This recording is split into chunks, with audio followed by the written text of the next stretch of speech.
வணக்கம் மக்களே, இது சந்தோஷ் மேக்ஸ் உடைய இன்னைக்கு 12th ஸ்டாண்டர்ட்லேருந்து ரிலேஷன் அண்ட் ஃபங்க்ஷனுடைய ரெண்டாவது வீடியோ. ஃபர்ஸ்ட் வீடியோ நம்ம ஏற்கனவே ரிலேஷன் நம்பர் ஆஃப் ரிலேஷன்ஸ் பற்றி பார்த்தோம் இல்லையா? ஸோ அதோடைய இன்ட்ரோ பாருங்கள். நம்ம சேனலை சப்ஸ்கிரைப் பண்ணிக்கங்க. தொடர்ந்து நமக்கு வீடியோஸ் வந்துகிட்டே இருக்கும் வீக்லி. சரிங்களா? உங்களுக்கு தெரியாத டாபிக்ஸ் எல்லாமே இதில் ப்ரிப்பேர் பண்ணிக்கலாம். டவுட் இருந்துச்சுன்னா நீங்கள் கொஷின் கேளுங்க, அந்த கொஷின்ஸுக்கு உண்டான ஆன்சர் சால்வ் பண்ணி போடலாம். பாருங்கள், நம்ம சேனல் சந்தோஷ் மேக்ஸ்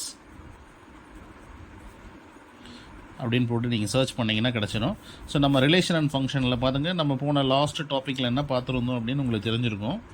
சரிங்களா? அதை நம்ம கடைசி என்ன பார்த்துருந்தோங்க? Number of relation from A to B அப்படிங்கிற ரெண்டு செட்டு நான் எம்டி செட் கொடுத்துருந்தாங்க அப்படின்னா 2n. சரிங்க? Number of element in A, number of element in B, இது ரெண்டும் நம்ம இதை எடுத்துக்கிட்டோம்னா நம்பர் ஆஃப் ரிலேஷன். இதுதான் நமக்கு நம்பர் ஆஃப் ரிலேஷன்ஸ். அடுத்தது பார்த்தீங்க அப்படின்னா நம்பர் ஆஃப் ரிலேஷன்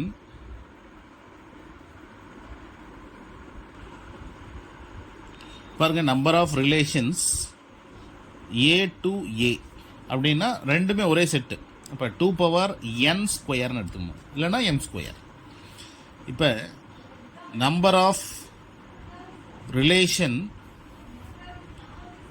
இது ரெஃப்ளெக்சிவ்க்கு மட்டும். ரெஃப்ளெக்சிவ் நம்ம பார்த்தோம்ல டைப்ஸ் ஆஃப் ரிலேஷனில் ரெஃப்ளெக்சிவ் ரிலேஷனுக்கு மட்டும் பார்த்தீங்கன்னா 2n² - n. சரிங்களா? ரெஃப்ளெக்சிவ்க்கு மட்டும் 2n² - n. ஃபார் எக்ஸாம்பிள்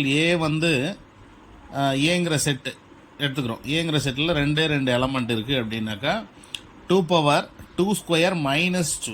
இப்போ ஆன்சர் என்ன வந்திருக்கும் பாருங்க, 2⁴ - 2 = 2/2 = 4 ரெஃப்ளெக்சிவ் ரிலேஷன் கிடைக்கும் அப்படிங்கிறது தான் மீனிங். ஸோ இந்த மாதிரி நீங்கள் இதை நீங்கள் அண்டர்ஸ்டாண்ட் பண்ணிக்கணும். இப்போ அடுத்தது பார்த்தீங்கன்னா நம்பர் ஆஃப் சிமெட்ரிக் ரிலேஷன் என்ன இருக்குது அப்படின்னு பார்த்தீங்கன்னா 2n × n + 1/2.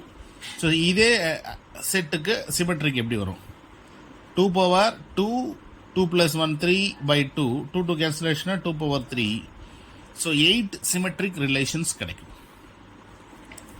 அடுத்தது பாருங்க, நம்பர் ஆஃப் டிரான்சிட்டிவ்.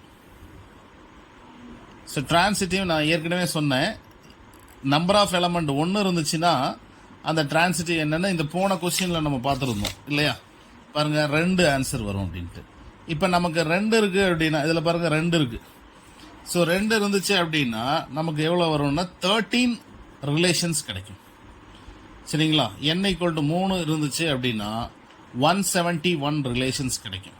ஸோ இந்த மாதிரி போன வீடியோஸில் போய் செக் பண்ணிங்கன்னா உங்களுக்கு அதுக்குண்டான ஆன்சர்ஸ் கிடைச்சிடும். சரி, இப்போ ஃபைனலாக நம்ம என்ன பண்ணுறோம்னா இந்த 3 ரிலேஷனையும் சாட்டிஸ்ஃபை பண்ணால் அதுதான் ஈக்குவலன்ஸ்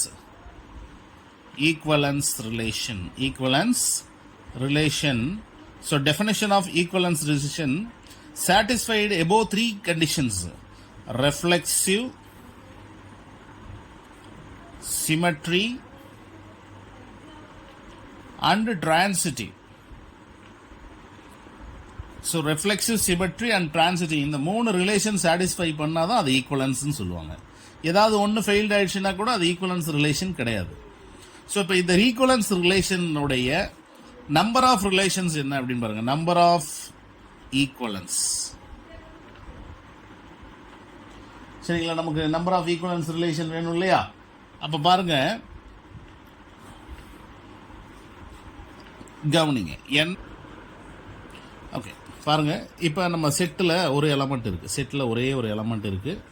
இப்போ பாருங்கள், n = 1 அப்படின்னா அதோட ஆன்சர் நமக்கு 1 தான். இது பெல் ட்ரீ அப்படிங்கிற ஒரு மெத்தட். மிஸ்டர் பெல் அப்படிங்கிற ஒரு பெல் ட்ரீ மெத்தடில் சொல்கிறாரு. இப்போ n = 2 இருந்துச்சு அப்படின்னா உங்களோட ஆன்சர் என்ன வரும்னா அதே 1 வரும். சரிங்களா? 1 அடுத்தது இந்த 2 இங்கே போட்டுக்குங்க. இப்போ இது 2 ஆட் பண்ணி இங்கே எழுதுங்க, இதுதான் ஆன்சர். ஸோ ஃபஸ்ட்டு கொஸ்டினோட ஆன்சர் என்ன? செட்டில் ஒரு எலமெண்ட் இருந்தால் ஒரு ஈக்குவலன்ஸ் ரிலேஷன் இருக்கும். செட்டில் 2 எலமெண்ட் இருந்துச்சு அப்படின்னாக்கா நமக்கு பாருங்க எத்தனை ஈக்குவலன்ஸ் எலன்ஸ் வருது பாருங்க. அந்த 1ம் இந்த 2 ஆட் பண்ணால் 3 ரிலேஷன்ஸ் வரும். அடுத்து பாருங்க n ஈக்குவல் டு 3. 3னா இப்போ பாருங்க இந்த 1 அப்படியே போட்டு இந்த 3 அப்படியே ஃபர்ஸ்ட் எடுத்துங்க. 3 எடுத்துக்கிட்டீங்களா? சரி, இப்போ 3யோடைய இந்த 2 ஆட் பண்ணிங்கன்னா நமக்கு கிடைக்கிறது தான் இந்த 3 ப்ளஸ் இங்கே இருக்கிற 2. இந்த 3 + 2 என்ன வருது நமக்கு 5 கிடச்சிருக்கும். சரிங்களா? ஸோ அப்போ 3 எலமெண்ட் கொடுத்துருந்தாங்கனாக்கா 5 தான் இதோட ஆன்சர். இந்த 3யும் அதுக்கு முன்னாடி இருக்கிற நம்பர்ஸ் இந்த 3 + 2 5. சரிங்களா? ரைட். ஸோ 1 + 1 2, 2 + 1 3. ஓகே, அடுத்தது பாருங்க 4 element n equal to 4 element. அப்போ பாருங்க n ஈக்குவல் டு 4 அப்படின்னா இப்போ இந்த கடைசி நம்பர் எடுத்துக்க. கடைசி நம்பர் என்ன இருக்கு? 5 இருக்கா? ரைட். இப்போ இந்த கடைசி நம்பர் எடுத்துக்கிட்டிங்கன்னா பாருங்க இப்போ நமக்கு 4 எலமெண்ட்டா? இப்போ 4 போட்டுக்குங்க. சரிங்களா? இப்போ 4 போட்டிங்க அப்படின்னாக்கா இப்போ பாருங்க நம்ம இப்போ 4 எலமெண்ட்டோட பாருங்க 1 ஆட் பண்ணுங்க. இந்த ஃபஸ்ட்டு 1 ஆட் பண்ணுங்க. ஆட் பண்ணிங்கன்னா 5. 5ஓட இந்த 3 ஆட் பண்ணுங்க. இந்த ஆன்சர் 3 ஆட் பண்ணிங்கன்னா 8. சரிங்களா? 4 சரி 2 ஆட் பண்ணிடுங்க. 2 ஆட் பண்ணிங்கன்னா 7. 3 ஆட் பண்ணிங்கன்னா 10. இப்போ இங்கே வர ஆன்சர் என்ன இருக்குது? 5. 15. ஸோ 15 தான் இதோட ஆன்சர். பாருங்கள் ஃபஸ்ட்டு 4 கூட்டல் 1 5. 5 கூட்டல் 2 என்ன கிடைக்குது ஆன்சரு? 7. 7 3 10. 10 5 15. ஸோ 15 ஆன்சர் கிடைக்கும். ஸோ இதை பெல் ட்ரீ மெத்தடில் நம்ம கண்டுபிடிக்கிறது. ஈக்குவலன்ஸ் ரிலேஷன் n = 1 இருந்தால் ஆன்சர் 1, 2 இருந்தால் 3. அப்போ 3 இருந்தால்